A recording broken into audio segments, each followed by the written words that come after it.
ना आपके तो काले। मुझे मांग संख्या 27 चिकित्सा एवं स्वास्थ्य तथा मांग संख्या 28 चिकित्सा शिक्षा एवं बोलने का अवसर दिया, उसके लिए आपका बहुत बहुत धन्यवाद है। माननीय सभापति महोदय, हमारी सरकार गरीब और आम जनता के कल्याण के लिए संकल्पित होकर काम करना चाहती है। ये हमने इस बजट के माध्यम से सबने देखा। हमारे माननीय मुख्यमंत्री श्रीमान भजनलाल शर्मा साहब एवं उप मुख्यमंत्री महोदया वित्त मंत्री दिया कुमारी जी ने बजट से सिद्ध किया है राजस्थान को उन्नत लाने के लिए, विकसित के लिए। माननीय सभापति महोदय, कहा गया है कि पहला सुख निरोगी काया। माननीय सदस्यों ने सभी ने इस बात का समर्थन किया और ये बात कही है कि पहला सुख निरोगी काया, और इसी को ध्यान में रखते हुए हमारी सरकार ने चिकित्सा एवं स्वास्थ्य के बहुत बड़े बड़े कार्य करने की इच्छा शक्ति प्रकट की है।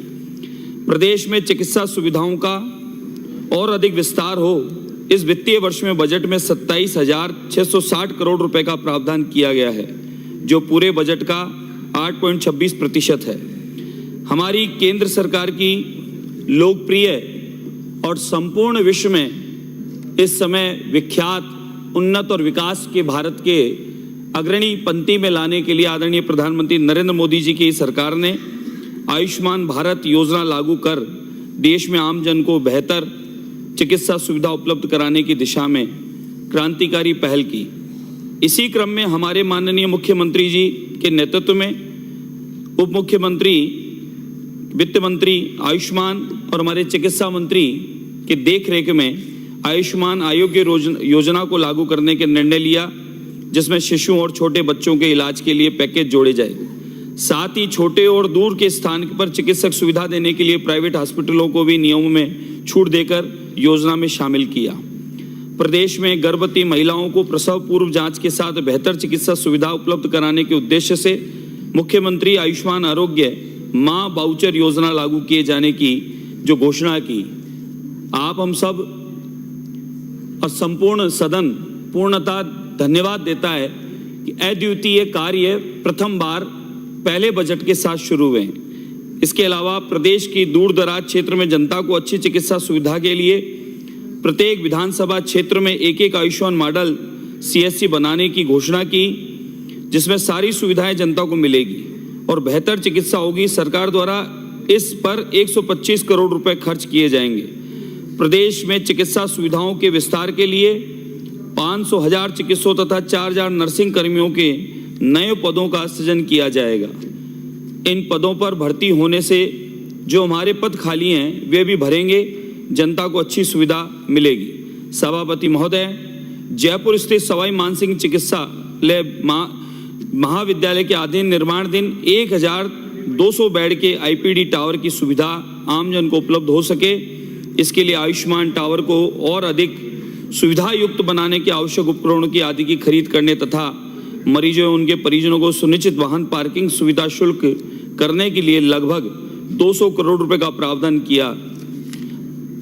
हमारे जयपुर SMS अस्पताल इस राजस्थान की एक लाइफलाइन के रूप में है। आज राजस्थान ही नहीं अपितु हरियाणा, पंजाब और उत्तर प्रदेश, मध्य प्रदेश, बाहर के प्रदेशों से मरीज आते हैं और उन सबको यहाँ लाभ मिलता है। RUHS सुविधाओं के लिए भी हमारी सरकार 200 करोड़ रुपए खर्च करेगी। कोरोना काल में जो स्थितियां थी वो आप हम सबको पता है। कोरोना काल में मैं स्वयं प्रमाण हूं। मेरी माँ कोरोना काल में, मेरे रिश्तेदार कई कोरोना काल में बीमार थे और कुछ कोरोना काल में मैंने यहाँ जो आज कुछ सदस्य हैं, कुछ हार गए हैं तो इसलिए नहीं है, उनके कर्मों ने, राय श्रवण जी ने जैसा भी कहा, मैंने सब जगह गुहार लगाई थी, सब जगह मदद की मांग की थी और सिलेंडर तक उपलब्ध नहीं हो पा रहे थे। केंद्र सरकार का अनगिनत बजट और पूरी योजनाओं का लाभ, मंत्र अपनी जगह है, चिकित्सक अपनी जगह है महोदय। और मैं अभी जैसा माननीय सदस्य ने चिकित्सकों का देवतुल्य भगवान, जो धरती के भगवान हैं हमारे डॉक्टर्स, और देवतुल्य जो डॉक्टर भगवान हैं, जो चिकित्सक हैं, जिनका भी अपमान अभी यहाँ सदस्य ने किया, इन धरती के भगवानों को जेब काटने वाला बताकर जो आपने अपमान किया, मैं उसकी निंदा करता हूं। इसका अपमान आप यही नहीं कर रहे, चोमो से आने वाली सदस्य का भी आप कर रहे हैं, वो भी डॉक्टर है, चिकित्सक है। आप समस्त डॉक्टरों को इस तरीके से नहीं कह सकते, कोई एक आध कोई गलती करे तो। अब आप पिछले कोरोना काल का मैं बता दूं, मेरी माँ तो भगवान को चली गई और लगभग 15,000 रुपए एम्बुलेंस वाले ने मांगे थे। उस समय सरकारी एम्बुलेंस उपलब्ध नहीं थी और 15,000 रुपए एम्बुलेंस वाले ने मांगे थे। झोटवाड़ा से और एसएमएस ले जाओ या झोटवाड़ा से आप महात्मा गांधी ले जाओ, 15,000 रुपए एम्बुलेंस वाले ने मांगे थे। मैंने चारों ओर फोन किए थे, बड़े बड़े मंत्रियों को फोन किए थे, रघु जी को भी फोन किया था, उनके पुत्र को भी फोन किया था। मैं स्वयं गवाह हूं। और मैं ही नहीं, मैं जब गांव से चला था तो अनगिनत ऐसे पेशेंट थे। उस समय जो हाहाकार मचा था, उसमें हाहाकार में चारों ओर यही हालत थी कि न एम्बुलेंस थी, न डॉक्टर था, न सुविधा थी। बहुत बुरा हाल था चिकित्सा व्यवस्था का। आप बात करते हो, तारीफें करते हो झूठी।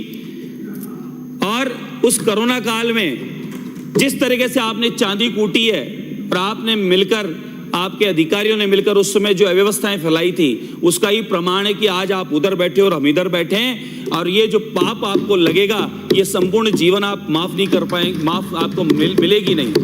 जनता ने जो उस समय त्रासदी झेली थी आप लोगों द्वारा, लंपी में भी यही हाल था, कोरोना में भी यही हाल था। क्योंकि मैं स्वयं भी एक गोपालक हूं और एक गौशाला संचालित करता हूं, वो भी मैंने नजदीक से देखा था। ये महोदय, मेरे हवामहल विधानसभा क्षेत्र की चिकित्सा संबंधी समस्याओं की ओर भी मैं ध्यान दिलाना चाहूंगा। माननीय सभापति महोदय, मेरे विधानसभा क्षेत्र में, मेरा क्षेत्र परकोटे में आता है, अपराकाशी है, प्राचीन शहर है, पूरी दुनिया और यूनेस्को में जाना जाता है।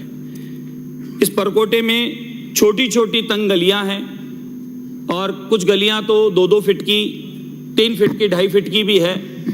वहां पर एम्बुलेंस आ जा नहीं सकती। कोई अगर समस्या ऐसी आ जावे, कुछ क्षेत्र पहाड़ी भी है, तो एम्बुलेंस की वहां व्यवस्था कर नहीं सकते, एम्बुलेंस आ जा नहीं सकती। माता बहनों बुजुर्गों को कई बार प्रकार की परेशानियां एम्बुलेंस की वजह से झेलनी पड़ती है, कई बार नुकसान भी हो जाते हैं। इन तंग गलियों में एक मोटर बाइक एम्बुलेंस की व्यवस्था आजकल हुई है, सुविधा हुई है। मैं निवेदन करना चाहूँगा सभापति महोदय के माध्यम से, चिकित्सा मंत्री जी यहाँ विराजमान हैं, कि आप मोटर बाइक की जो एम्बुलेंस की व्यवस्था है वो हमारे परकोटे क्षेत्र में आप करवाएं। और परकोटे में इसके अलावा गणगौरी अस्पताल जो हमारे विधानसभा का एक मिनी एसएमएस के रूप में है, गणगौरी अस्पताल जो पंडित दीनदयाल उपाध्याय अस्पताल के नाम से भी जाना जाता है। गणगौरी अस्पताल में विधायक बनने के पश्चात यहाँ बहुत सारे विधायकों का 50-50 साल का अपना अनुभव बता रहे हैं अपने कार्य का, और मुझसे पूर्व विधायक वहाँ भारी भरकम मंत्री भी रहे हैं। मैं नया हूँ, लेकिन मैं सच्चाई आपको अवगत कराना चाहता हूँ। आपको वीडियो लाइव आप निकाल के देख सकते हैं, या बातें हम कर रहे हैं बड़ी बड़ी, गरीब की, इसकी, उसकी, उसकी, लेकिन जब कैंटीन में जाके आप लोग हा उल्ला करके, ताली पट के आपस में बात करते हैं, तो मुझे बड़ी पीड़ा होती है कि वो अंदर में जो गरीब की कल्याण की बात करता था, वो यहाँ के कैसे भूल सकता है। मैं अनुभव बता रहा हूँ आपको। जब प्रथम बार गणगौरी अस्पताल में गया तो मैंने पाया कि जो पेशेंट के साथ परिजन आते हैं, वो बाहर खुले में स्नान करते हैं और वहाँ उनके वीडियो बनते हैं, फोटो बनती है।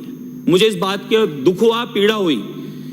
दूसरा, जब गणगौरी अस्पताल में महिला शौचालय इत्यादि देखे गए, तो भारी भरकम करोड़ों रुपए बजट गणगौरी अस्पताल को रिपेयरिंग के लिए, डेवलपमेंट के लिए आता था। तो गणगौरी अस्पताल में वहां शौचालयों के गेट भी मुझे नहीं मिले। मेरे जाने के, मैंने पहला ही दौरा गणगौरी अस्पताल का किया था मैंने, और मैंने ये चीज पाई और मैंने लाइव करके ये दिखाया। राजा साहब, मेरा क्षेत्र 2 मिनट और लूंगा साहब। 2 माननीय सभापति महोदय, कांग्रेस सरकार के समय स्मार्ट सिटी के नाम पर गणगौरी अस्पताल में बहुत सारा बजट आया था, लेकिन बजट इतना दुरुपयोग हुआ है कि पूरा पैसा बेकार चला गया। जो काम स्मार्ट सिटी के तहत गणगौरी अस्पताल में कराया गया है वह बिल्कुल रद्दी है, खराब है। उसकी गुणवत्ता की कोई ध्यान नहीं दिया गया। मेरी मांग है कि उस गुणवत्ता की जांच करनी चाहिए। गणगौरी अस्पताल में जो भी पैसा पिछली सरकार में डेवलपमेंट के लिए, रिपेयरिंग के लिए आया, जीर्णोद्धार के लिए आया, उसकी जांच होनी चाहिए।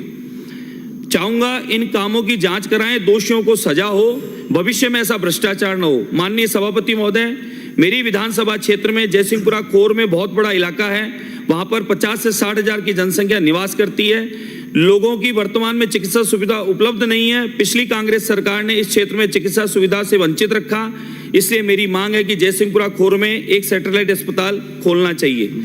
माननीय सभापति महोदय, 1 मिनट में, नयों को थोड़ा ज्यादा समय दिया करें। माननीय सभापति महोदय, मेरे विधानसभा क्षेत्र गणगौरी अस्पताल में चिकित्सकों की बड़ी कमी रहती है। वहां पर विशेषज्ञ की पद खाली हैं और उन्हें भरने की कृपा करें। इसलिए मेरा निवेदन है, वहां पर कुछ विशेष विशेषज्ञ की आवश्यकता है, जैसे ENT की आवश्यकता है, अस्थि रोग विशेषज्ञ की आवश्यकता है। इसी के साथ मेरी विधानसभा क्षेत्र में गणगौरी अस्पताल में आम जन को काफी जांच संबंधी सुविधाएं उपलब्ध नहीं है, मुश्किलों का सामना करना पड़ता है। परिस्थितियों को देखते हुए गणगौरी अस्पताल में बड़ी जांचों की, MRI, CT स्कैन, हार्ट संबंधी जांच जैसे 2D इको, TMT की सभी जांच के साथ साथ हार्ट सर्जरी की सुविधा भी बड़ी मांग है, ताकि हमारे प्रदेश में सबसे बड़े अस्पताल SMS का बोझ कम हो सके। जैसा अभी मालवीय नगर से आने वाले सदस्य ने कहा कि आप वर्तमान सरकार भाजपा जब थी उस समय SMS अस्पताल का लोड कम करने के लिए चारों तरफ भी काम किया गया। हम चाहते हैं हमारे क्षेत्र में भी, परकोटे में भी इस काम को